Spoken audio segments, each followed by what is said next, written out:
rolling.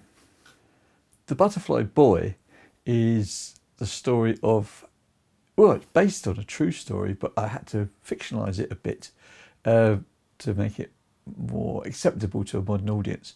This is a story of a man growing up in Germany of mixed parentage, part Jewish, part Germanic. And it's what happened to him after he contracted polio and lost the use of his arms. And despite which, he became one of the leading painters of his time, and probably the first disabled painter to have achieved any note. And it's very similar to the story of a man called Arnulf Erich Stegmann in Germany. My character is called Arnie, and my character is semi-fictionalised. And it's what happened when the world went crazy, and how he dealt with it, and how he, despite his infirmity, was a great womanizer, a great guy, and had rough edges. He was a rough diamond, also a brilliant artist, and lived through the Nazi era of madness, and despite his background became one of Hitler's favourite artists. And there was on two counts he shouldn't have survived, part Jewish and also because he was disabled, and these were things that the Nazis didn't like in a big way. You know, they killed people because of those things and murdered millions. And so his is a story of triumph over all adversity, and this remarkable man. And then he invented, in my story, something very similar to the Mouth and Foot Painters Association, which is a charity where I think you probably know you get Christmas cards through your door free, and they ask you if you would help the people who are the artists, who are people with infirmities of their hands or feet or arms or legs, and who otherwise paint. And they paint these Christmas cards and they sell them, and you give a donation. And actually that's part of the business that he created, which became a global business.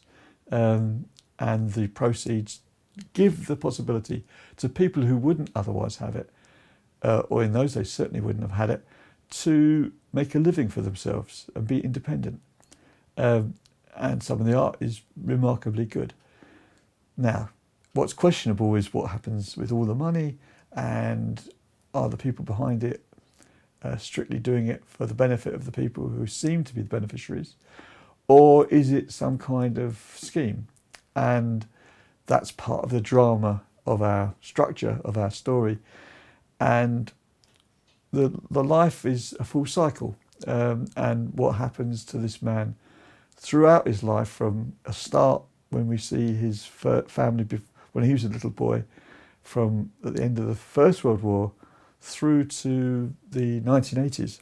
And it's the story of this remarkable man in this remarkable era of the 20th century, in a place where he was caught up in adversity and triumph over all odds, and was an astonishing character. The Butterfly Boy. Not bad. Okay. The Butterfly Boy is my book about a character called Arnie. Arnie is a person who triumphs over all odds. He starts in our story as a little boy, ends up as a gnarled old man.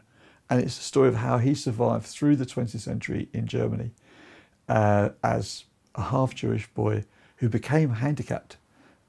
He got polio and lost the use of his arms. And that's based on a real character called Arnulf Erich Stegmann, who became a famous painter, despite the fact that he didn't have the use of his arms. He used to put his brush in his mouth. And he was a remarkable man because he had this incredible personality, and he looked, in real life, he looked like a cross between a Hemingway and a Steinbeck. He was big, he was robustious, he was ballsy, and the women loved him, and he loved the women. And it's the story of how this rough diamond, how he grew into this immense figure. That's it, isn't it?